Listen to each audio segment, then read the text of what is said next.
Hola, buenas tardes, bienvenidos y bienvenidas a un nuevo programa de Agenda Pública, conversaciones de actualidad. En esta ocasión tenemos como invitada a la profesora de Filosofía y presidenta de la Central Unitaria de Trabajadores CUT Chile, Bárbara Figueroa. Bárbara, bienvenida a conversar con nosotros y con nuestra audiencia. Muchas gracias por la invitación.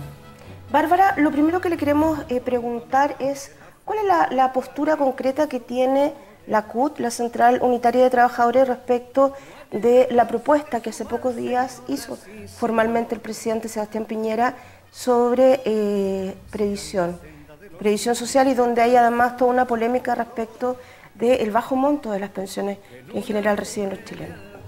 Bueno, yo lo primero que nosotros ya, la primera reflexión que hicimos como ejecutivo de la Central, primero es que nos estamos pronunciando respecto de anuncios. Claro. Nosotros entendemos, y así lo ha dicho el presidente, que ahora la próxima semana, en estos días, ingresaría oficialmente el proyecto de ley, por lo tanto, recién ahí vamos a poder tener todos los elementos y vamos a poder tener una dimensión real del alcance de la iniciativa de ley. Si ustedes se fijan, por ejemplo, desde el anuncio hecho el día domingo en cadena nacional hasta el día martes recién se empezó a hablar, ¿no?, ya de manera más pública, de que, por ejemplo, si un trabajador decide que su aumento de cotización no lo administre la AFP, sino que otro ente privado, bueno, eso significaría una doble comisión. O sea, en la medida que vamos desmenuzando el proyecto y que vamos teniendo más elementos, podemos irnos enterando un poco más de cuál es el alcance que tiene esta iniciativa. Por lo tanto, lo que nosotros estamos haciendo hoy día es pronunciarnos en base a los anuncios generales. Y respecto de aquello, lo que nosotros hemos dicho es que tenemos una posición crítica. Nos parece que es preocupante que el debate una vez más sea respecto de cómo se fortalece el sistema previsional actual en manos de las administradoras de fondos de pensiones y no hacernos cargo del debate de fondo, que es cómo garantizamos pensiones suficientes, en todo el sentido de la palabra, suficientes respecto de un sistema que económicamente sea sostenible, pero también suficiente respecto de la labor principal, que es garantizar pisos de protección social para los trabajadores y trabajadoras que dejan de ser activos. Porque aquí no estamos hablando de entelequia, no estamos hablando de una cosa como rara que ande flotando en el aire, estamos hablando de trabajadores y trabajadoras que hoy pasan a ser pasivos y que en su vida activa entregaron su vida al desarrollo del país. Por lo tanto, en ese marco, en primer lugar, creer que todo se resuelve con más aporte a las administradoras de fondos de pensiones, a nosotros nos parece que es absolutamente insuficiente. Pero además de eso, yo diría que un punto central en el que hemos puesto énfasis como CUT es que al final del día en este debate no nos estamos haciendo cargo de la seguridad social. Nosotros hemos hecho una campaña en apoyo y compañía de la OIT respecto de la ratificación de Chile del convenio 102, que es un convenio que en el fondo no solo habla de previsión, sino que de todas aquellas materias que deberían ser un piso básico de los estados para garantizar protección social. Hablamos desde debates de sala cuna, por ejemplo, y el rol que el Estado debe jugar ahí, hasta materias de pensiones, pasando por temas de la salud pública, pero también de seguridad de salud en el trabajo. Entonces, nos parece a nosotros que frente a un debate tan rico, que tiene tantas oportunidades, ¿no?, que nos permitiría a nosotros no solamente hacernos cargo de una demanda ciudadana, que es garantizar pensiones dignas, sino que además poder ahí ver cuál es el rol que debería jugar el Estado frente a eso. Vemos que una vez más el debate vuelve a ser, mire, o si le damos más plata o no a las AFP, y creemos que ahí se reduce todo. Cuando el debate siempre ha sido, y lo que movilizó a la gente en las calles ha sido, contrario, no solo el debate de que si es más o no más AFP, el debate de fondo ha sido cómo garantizamos pensiones justas cuando toda mi vida entregué mis capacidades físicas e intelectuales a que Chile fuera un país desarrollado, y resulta que de ese crecimiento yo ni siquiera tengo la garantía al final de mis días de recibir una pensión decente. ¿Cuánta responsabilidad tiene la participación o el esfuerzo del empleador, de los empleadores? Porque hasta aquí todo este sistema se basa en que los trabajadores aportamos el 10% de nuestra remuneración, y hasta hoy los empleadores, salvo alguna cotización mínima para un seguro, aportan cero, y la propuesta es aportar el 4%.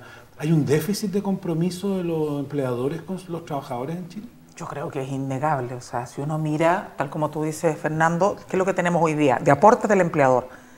Tenemos un aporte por la vía del seguro de cesantía, pero que además el empleador puede recuperar si es que el trabajador es despedido vía 161 y por lo tanto con indemnización. Entonces el empleador, ¿qué es lo que hace? Bueno, yo por la vía de lo aportado al seguro de cesantía recupero. O sea, efectivamente, si uno mira, tenemos un mundo empresarial en Chile que aporta cero. cero a las políticas de seguridad social, en todos los ámbitos. Hoy día lo estamos viendo en el caso del debate de esa lacuna, por ejemplo, se dice, sí, mira, vamos a hacer un aporte, pero quieren buscar nuevamente mecanismos que permitan que de otros fondos de aporte se saque esa plata y no que sean recursos frescos. Entonces, yo diría que sí, aquí hay una responsabilidad bien grande y yo lamento mucho, y en ese sentido agradecer y saludar, ¿no?, la invitación que nos hacen hoy día. Yo lamento mucho que el debate en los medios de comunicación esté absolutamente capturado por quienes hoy día son representantes de las administradoras de fondos de pensiones, por el mundo empresarial, y no que se le consulte a los directamente afectados y a quienes somos los incumbentes directos, porque es nuestra plata la que va a financiar a las AFP, sobre cuál debiera ser el mejor modelo. Nosotros hemos hecho una alianza estratégica con la coordinadora No Más AFP. Ellos tienen una propuesta, nosotros vamos a recoger esa propuesta, también tenemos nuestros alcances, nuestros, nuestras precisiones. Yo diría que más que diferencias son precisiones en algunos ámbitos específicos, pero es claro que hoy día hay propuestas desde el mundo social.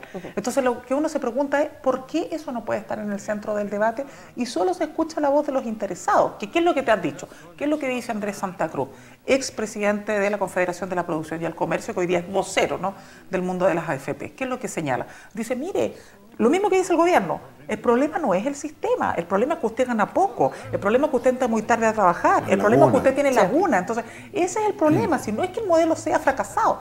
Pero resulta que en qué país del mundo hoy día hay trabajadores que una vez que terminan un oficio, un estudio universitario o una educación técnica, ingresan inmediatamente al sistema a trabajar. Ninguno. Hoy día, si hay algo que se perdió en no solamente en nuestro país, en el mundo, es la estabilidad laboral. Hoy día la rotación es la orden del día.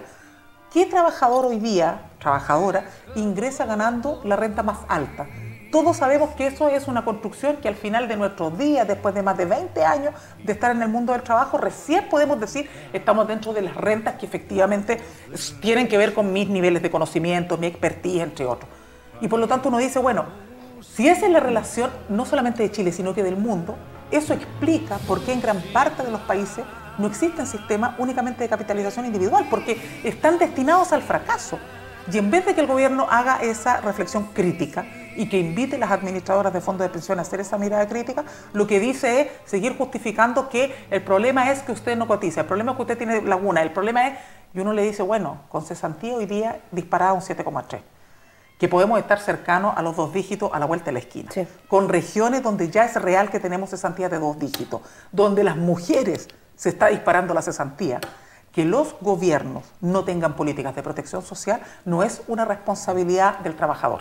Ahora, es una falta o es una ausencia de rol del Estado detrás de eso, y por cierto que con la complicidad de un empresariado que mientras sea recursos frescos para ello, claro, siempre va a decir bienvenido sea, pero de hecho estamos hablando de que el aumento de cotización del 4% en la práctica lo están leyendo como un impuesto al trabajo. Así lo ha señalado el propio presidente de la República. Por lo tanto, tampoco que le estén diciendo al empresariado comprométase con esta política. Ahora, si hay una característica bastante general en el caso de todos los gobiernos que hemos tenido, sean de izquierda, de derecha, es que en la práctica se ha privilegiado el tratar de mantener lo más protegidas, ¿cierto?, a las distintas AFP. Y no así los derechos que tienen los trabajadores. Por lo tanto, lo que estamos viendo ahora, con estos anuncios, que apenas son eso, no más que esos anuncios, es una práctica bien común. ¿Y a qué, a su juicio, se debe el que en general los distintos gobiernos privilegien a las AFP y no a los trabajadores? ¿Cuál es la razón de fondo? Bueno, yo creo que ha habido, por un lado, falta de convicción. Es la necesidad de asumir este debate. ¿Falta de voluntad política también o no? Falta de voluntad política, probablemente. A la base de que si yo no entiendo que este es un debate trascendental para el desarrollo de una sociedad más equitativa, con más justicia social, y estos debates los relego siempre al segundo plano, claramente lo que estoy haciendo ahí es finalmente no expresar una voluntad política de hacerme cargo. Claro. Ahora, ¿dónde yo creo que se ha cometido el mayor pecado, si uno tuviera que decirlo así, ¿no? En no entender que finalmente son estas las grandes demandas del tiempo presente. Es decir, cuando uno cree que estos son, bueno, en esto también hay que ser justos, ¿no? El año 2008 se hizo una reforma, el primer gobierno de la presidenta Bachelet hizo un esfuerzo muy grande respecto de las pensiones solidarias, respecto de las mujeres con hijos, pero lo cierto es que, claro, ninguno de esos debates ha puesto en el centro lo que uno demandaría, que es la seguridad social como un piso estratégico para el desarrollo de cualquier país. O sea, yo no puedo pensar que si no soy capaz de resolver eso, voy a resolver las dificultades y las desigualdades del mercado laboral, como dicen algunos, o del mundo del trabajo, como decimos nosotros. O sea, si no entiendo que estos debates que tienen que ver con la seguridad social, con la seguridad y salud en el trabajo, con las pensiones al final de los días, con el debate de las mejores garantías en materia de seguro de cesantía, si no me hago cargo de que esos son los debates a los que vamos a tener que estar enfrentados en las próximas décadas, entonces quiere decir que todo lo que diga después respecto de cómo superar las desigualdades queda un poquitito en el aire. Y yo tengo la impresión de que en eso ha habido falta de convicción y cuando se ha tratado de enfrentar no ha habido el suficiente coraje, ¿no? La suficiente voluntad política para enfrentar una batalla que además todos sabemos que es dura. O sea, ¿quién controla las FP? Son los mismos que están hoy día sentados gobernando con la derecha, son los mismos que tienen el control de los medios de comunicación. Es decir, claro, en ese escenario un círculo vicioso al final estás enfrentado a una fuerza que es muy poderosa, que no es llegar y modificarle su clic, no es llegar y generarle una convicción distinta, esto es una cosa difícil. Y tengo la impresión de que en eso, claro, ha habido gobiernos que han dicho, esta batalla no la vamos a ganar, y entonces de alguna manera se restan un poquito ese esfuerzo. Ahora, yo, perdón, solo para señalar, creo que en eso también hay que ser justo. No ha sido solo una disposición de los gobiernos y los partidos. Creo que de alguna manera los propios movimientos sociales tampoco hemos tenido, ¿no? Una persistencia para entender la trascendencia que van a tener o el rol relevante de estos temas en un modelo de desarrollo tan cambiante como el que estamos empezando a vivir. Entonces la posibilidad de cambiar la AFP se enfrenta con algunas dificultades, con algunos muros, con algunos ripios. Primero, obviamente, el lobby feroz de la AFP en todo el mundo político para que no hayan cambios. Y eso se refleja, por ejemplo, en los anuncios que hiciera la presidenta Bachelet al inicio de su gobierno, que iba a haber una AFP estatal que al final no llegó a materializarse en nada, ni siquiera en un proyecto, y que ahora el presidente o la administración Piñera también rechaza. Por otro lado, también pareciera estar en el ánimo, o no estuviera en el ánimo social de las comunidades o de la sociedad chilena, el tener un sistema solidario. Como que nos caló muy profundo cuando veía el debate, esto de que estos son mis fondos, yo no tengo por qué compartirlo con alguien que no ha sido previsor, que por las razones que sea no pudo reunir los recursos suficientes para tener una pensión digna, una pensión decente. Junto con eso, otra pregunta. ¿Cuál es la propuesta, entonces? ¿Por dónde podría caminar la propuesta? ¿Cuál es la propuesta que ustedes han estado trabajando con gente de Noma AFP, como CUT? Bueno, nosotros en eso hemos suscrito y lo que vamos a hacer ahora más bien es ver aquellas materias donde se pueden generar perfecciones a la propuesta, pero el piso hoy día de debate para la CUT es la propuesta de la coordinadora Noma AFP. ¿Por qué digo que hay algunos elementos ahí que nosotros quisiéramos revisar más en detalle? Porque nos parece a nosotros que no solamente debemos apostar a una solidaridad en el marco de un sistema de reparto, que debe ser la base, sino que además eso tiene que tener también posibilidad de mirarse en los marcos de lo que también fuera propuesto por el gobierno anterior, que es esta política, ¿no? Que también es una política solidaria de ahorro colectivo, ¿no? Que de alguna manera, y es el debate que tenemos que precisar, de alguna manera garantiza no solo la posibilidad de aumento de pensiones en el corto y mediano plazo, sino que también le da un sentido de proyección mucho más a largo plazo, que es el debate finalmente que también estamos viendo que en otros países se da, ¿no? ¿Cómo logramos que un sistema donde hay cambios demográficos muy significativos, donde por cada hijo nacido vivo resulta que tenemos casi 10 adultos mayores? Bueno, en esa realidad, ¿cómo hacemos que el sistema no solo se solvente de manera intergeneracional, sino que también permitamos que esto sea en el largo plazo? Entonces, uno diría, bueno, entonces, ¿cuál es el piso? El piso es la propuesta de la coordinadora, que en términos esenciales plantea principios, ¿no? Principios que se soportan en una propuesta técnica, pero que para efectos ciudadanos, ¿qué es lo que tiene que entender uno? El sistema tiene que ser en primer lugar universal, es decir, tiene que dar garantía de pensiones a todas y a todos. Eso significa pensiones para los trabajadores que hoy día están adscritos al sistema y también para los trabajadores independientes que hoy no cuentan con ninguna política de protección social a su haber, sino su pura voluntad de querer cotizar. O, como va a ocurrir a la vuelta de la esquina con los honorarios, que es obligarlos a cotizar. Bueno, esas políticas, que si bien uno podría decir, oye, mira, pero yo los estoy obligando por el bien de ellos, nunca son las mejores políticas con las cuales uno tiene que construir lo público, ¿no? Entonces, nosotros decimos, mire, la universalidad no es un problema declarativo, es la construcción de una política que tenga soporte y que le dé garantías a todas y a todos, y que no signifique una carga, un costo adicional, un castigo en mis remuneraciones, sino que se entienda en los marcos de una protección social suficiente. Lo segundo, esto tiene que ser sobre la base de pilares de solidaridad. Y efectivamente yo comparto contigo, hoy día tenemos un lío ahí, ¿no? Si uno le consulta a la gente y le dice, oye, mira, queremos que tus fondos se junten en un gran pozo y entre todos, claro, la primera reacción humana, sí, yo creo que en eso tampoco tenemos que idealizarnos como especie, es decir, no, cuidado, porque puede caer, de repente pierda lo que tengo. Ahora, yo creo que eso está muy mediatizado también con las bajas pensiones que hoy día existen. Si tú a una persona le dices, mire, sus fondos van a permitir que usted tenga una pensión suficiente, pero además que eso permite que todos las tengamos, y aquel que aporta más o al que gana más aporte más, y usted aportará lo que le corresponde. Y eso en la práctica demuestra ser una pensión justa o se transforma en una buena política pública. Probablemente gran parte de esos temores que hoy día existen se van a despejar, porque con lo que vive el ciudadano hoy día es con el temor a tener una pensión de miseria. Entonces, frente a eso, obviamente que va a querer resguardar sus recursos. Bárbara, un modelo solidario en ese sentido debe dar estas garantías. Debe ser universal, debe ser solidario, debe permitir también un aporte que no solamente dependa del trabajador, tiene que también hoy día aportar el empleador en equivalencia, que es lo que señala la experiencia internacional y los convenios internacionales. No se acona con decir, mire, yo voy a aportar, pero voy a aportar un 4% de aquí a 10 años, sino que mire, si el trabajador aporta 10, yo aporto 10 más, porque al final del día eso aporta a la pensión del trabajador, pero también a la propia.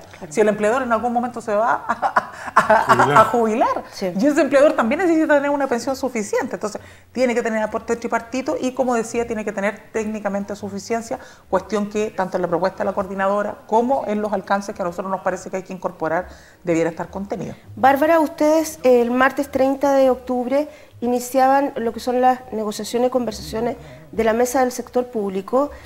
Tenemos entendido que las diferentes organizaciones y movimientos sociales que forman parte de la mesa del sector público asistieron, pero que se enteraron ayer a última hora que en realidad esta reunión se suspendía. Reuniones que, recordémosle a los auditores, están siendo lideradas, como siempre, porque esto no es nuevo, por el Ministerio de Hacienda y del Trabajo. ¿Cómo reciben ustedes? No sé si llamarlo este portazo que les da directamente el Ministerio de Hacienda y del Trabajo, claro, y decir, exacto, y decir, no llegan, o sea, claro, ¿cómo evalúan parte? Era la primera reunión, además. Mira, yo creo que, y esto lo quiero vincular con el tema que estábamos tratando, ¿no? Con este gran tema, país, que es el tema de la seguridad social. Lo que los países hoy día demandan, y lo que la ciudadanía demanda, y lo que los actores organizados demandamos, ya no es solo tener buenas políticas públicas, porque eso tú puedes juntar un grupo de expertos y puedes hacer muy buenas propuestas técnicas. Por lo tanto, el problema no radica en la capacidad técnica, en la capacidad de expertise de aquellos que están directamente vinculados de poder hacer buenas políticas públicas. El gran desafío que tienen los gobiernos hoy día es que eso vaya de la mano de legitimidad, es decir, que eso no solamente cuente con suficiencia técnica, sino que por sobre todas las cosas cuente con respaldo social. Y yo tengo la impresión de que en eso este gobierno y otros se equivocan permanentemente. Y digo permanentemente porque nosotros vivimos una negociación de salario mínimo donde el gobierno tuvo que recibir 3 votaciones en contra para abrirse a un cambio en su propuesta. 3 votaciones en contra. O sea, el riesgo y el retraso en el reajuste del sector privado, ¿no? del salario mínimo, que finalmente se retrasó, ya no se pudo hacer en julio, ya no se hizo en agosto, ya no se hizo, o sea, empezamos a transitar hasta septiembre con ese debate, teniendo pérdida nuestros salarios. Aquellos que ganan el salario mínimo tuvieron pérdida, ¿por qué? Porque el gobierno decía, no, yo tengo una propuesta, yo creo que esta propuesta la apruebe y me parece muy bien, yo los escucho a todos, pero no recojo nada de lo que ahí me plantean, yo exijo que se apruebe solamente lo que yo propongo, porque para eso fui electo. Entonces creo que ahí ya tenemos una primera mala señal. Luego hemos tenido un debate hoy día en torno a reformas laborales, lo que nosotros hemos denominado la contrarreforma o el plan laboral 2.0 del gobierno, donde se nos dice, mire, sí, hay un Consejo Superior Laboral, órgano tripartito creado por la reforma laboral, que nos gusta, nos encanta, es maravilloso, pero no le damos ninguna relevancia. Entonces todos los proyectos entran en el Parlamento por fuera, entran con urgencia, y cuando no es así, se cita a expertos, es decir, a otros, a hablar, o se arman mesas sindicales paralelas. Entonces uno dice, chuta, pero ¿cómo voy a discutir así si usted me dice que le gusta el Consejo Superior Laboral, que cree en el diálogo social? Sin embargo, a cada rato o en cada momento que puede, o lo saca para el lado o arma mesas paralelas. Y ahora lo que nos está pasando con la mesa del sector público. Tuvimos una primera reunión, luego de casi 3 semanas de haber ingresado el pliego de negociación. El gobierno se reúne con nosotros, tenemos la formalidad de la primera reunión, le solicitamos que con celeridad pudiéramos iniciar el proceso de negociación. Nos dice, bueno, reunámonos, no puedo antes, tenemos que reunirnos el 30 de octubre. Nosotros decimos, está bien, que sea una reunión larga, que ustedes puedan exponer, que expongamos nosotros.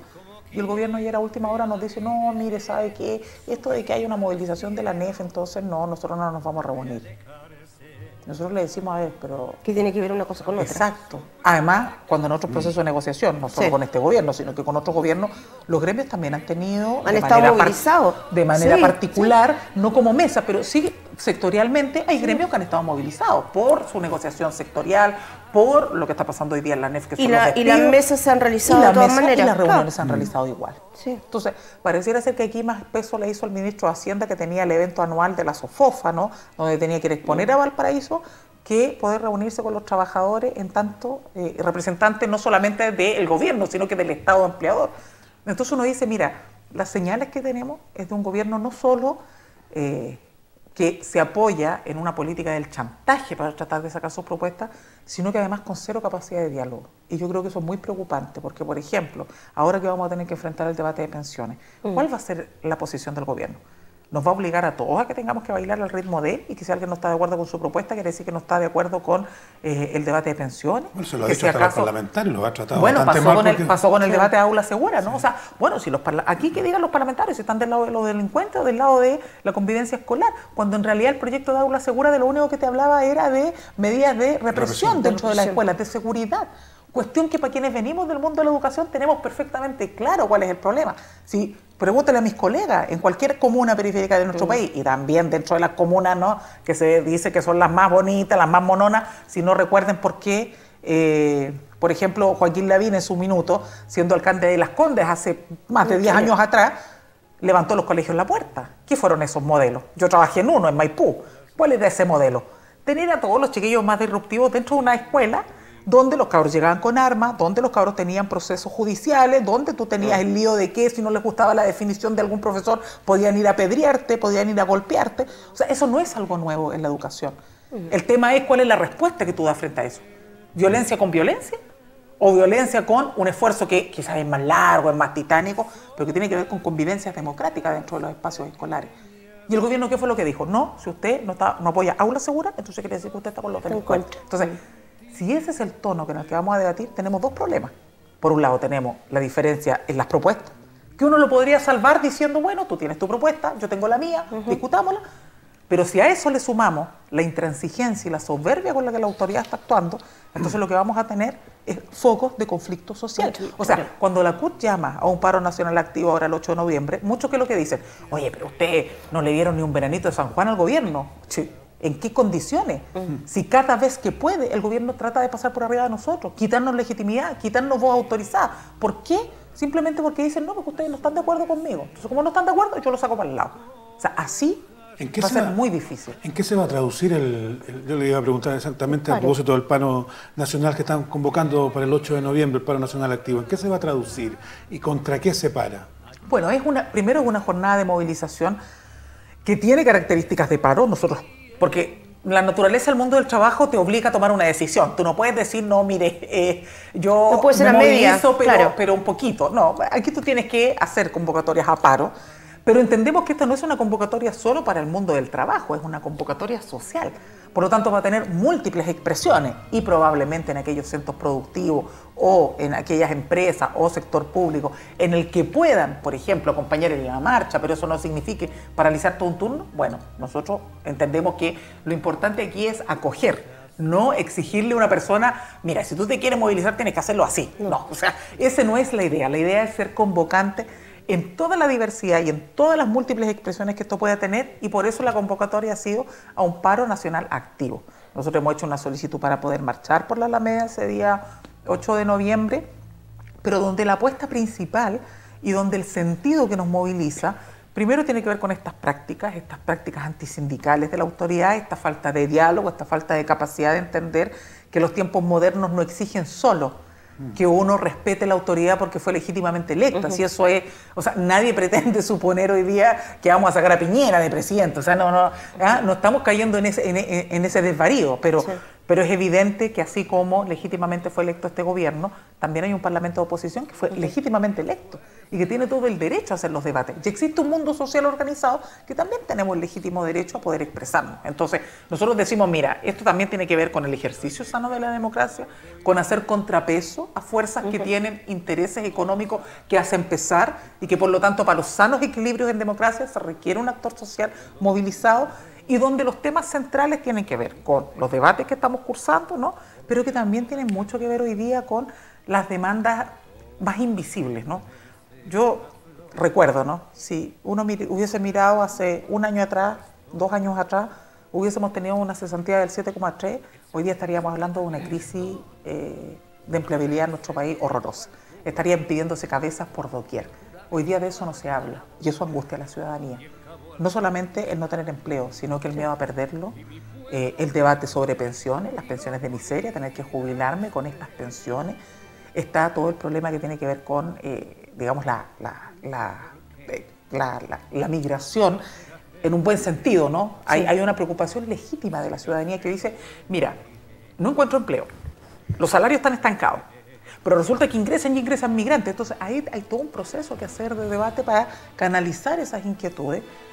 Y por lo tanto, lo que nosotros estamos diciendo este 8 de noviembre es ponerle voz a los sin voz, hacernos cargo de ese debate que es como subterráneo, que es invisible, pero que está todos los días ahí dando vuelta en cualquier casa, en cualquier persona, trabajador, trabajadora que está en el transporte público y que tiene la angustia de no saber no solo cómo llegar a fin de mes, sino que si de aquí a final de año va a tener pega. Entonces el marco de esto es, terminemos con los abusos, pongámosle rostro humano, pero rostro humano de verdad al debate que tenemos que hacer en el Bárbara, país. Nos quedan pocos minutos de esta entrevista y hay un tema que no es menor y que obviamente no le podemos dejar de preguntar, que tiene que ver con el proceso de elección de la directiva de la CUT. Usted nos señalaba antes de salir en cámara que podría ser el 2020 o el 2021. Sin embargo, si uno trae a colación y recuerda lo polémico y cuestionado que fue el proceso de elecciones anteriores, se habló, 2017. Exacto, 2016, se habló de que habían modificado los registros, de que gente aparecía en el fondo afiliada a una determinada organización, esa persona estaba muerta, qué sé yo, e incluso, ¿qué pasó? Que agrupaciones como el Colegio de Profesores, el Magisterio, la Confusan, decidieron congelar el pago mensual de sus cuotas a raíz de toda esta situación de falta de transparencia. ¿Cómo van a garantizar, en un minuto, cómo van a garantizar que estas elecciones, ya sea en el 2020 o 2021, sean distintas y efectivamente estén reguladas, sean controladas y no ocurran situaciones anómalas de nuevo? Mira, yo creo que lo primero ahí es que nosotros fuimos capaces de hacernos cargo. Yo creo que lo peor que nosotros podríamos haber hecho es haber dicho, ya mira, pucha, tuvimos lío, pero bueno, la ropa sucia se lava en casa, cerremos las puertas, arreglémonos adentro y después vemos. No, nosotros dijimos, siendo yo presidenta, ¿no? Dije, mire, esto hay que asumirlo. Aquí tuvimos una elección que fue fraudulenta y los tribunales lo decretaron así. Sí. No fue solo una voluntad nuestra. Nosotros no fuimos a juicio porque creíamos que el mejor camino era el debate sindical. Pero quienes fueron a juicio corroboraron lo que ya sabíamos. Esto tenía que ser, aquí había una irregularidad y teníamos que corregir. Producto de eso hicimos una reforma estatal en el 2017, hicimos un nuevo proceso electoral que significó una modificación del padrón, pero además un padrón público, porque nosotros no tenemos nada que esconder. Finalmente, si nosotros queremos medirnos ante otros y decirle, mire, yo quiero ser una voz autorizada en temas del mundo del trabajo, lo primero que tengo que hacer es ser capaz de medirme con las reglas del juego, y las reglas del juego hoy día exigen más transparencia. O sea, por lo tanto, Bárbara, va a haber resguardo. Por lo tanto, va a haber resguardo. Okay. Va a haber votación universal, pero además con una antesala, que fue la elección del 2017 con voto electrónico, que de alguna manera dio ya una primera garantía de que sin intervención del tercero, sino que con un externo, tú pudiste dar transparencia y rigor a un proceso. Entonces, hemos hecho un camino para que el tránsito hacia la próxima elección, que es con votación universal, no solo sea de voto universal, sino que por sobre todas las cosas, que es el gran debate que tenemos en el mundo social, que esto sea con garantía para todas y todos. Es decir, que tu participación sea en las mismas condiciones que la de cualquier trabajador, y yo creo que ese es parte del proceso que también hoy día nos convoca, ¿no?, a todos los actores sociales. La vamos a dejar invitados porque falta tiempo para esas elecciones. Vamos a agradecerle la participación a la presidenta de la Central Unitaria de Trabajadores, CUT, Bárbara Figueroa. Muchísimas gracias por estar con nosotros. Nosotros vamos a una pausa y regresamos con otro entrevistado en la agenda pública. Muchas gracias. Muchas gracias a usted.